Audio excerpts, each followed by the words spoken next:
The inclusive summer camp by Tactopus brings to you Sock Sorter.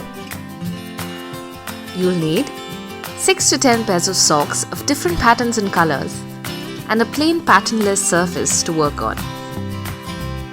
You will practice pattern matching, pairing, knotting, folding or stuffing, strategic planning and task completion.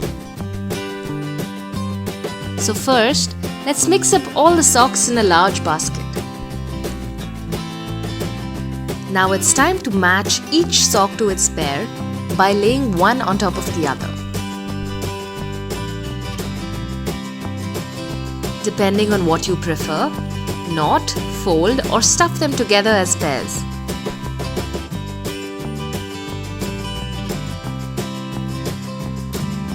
Now count aloud the number of pairs you've got.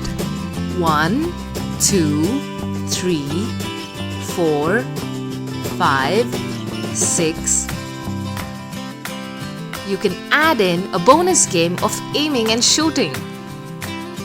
Toss all pairs into the basket one by one till done.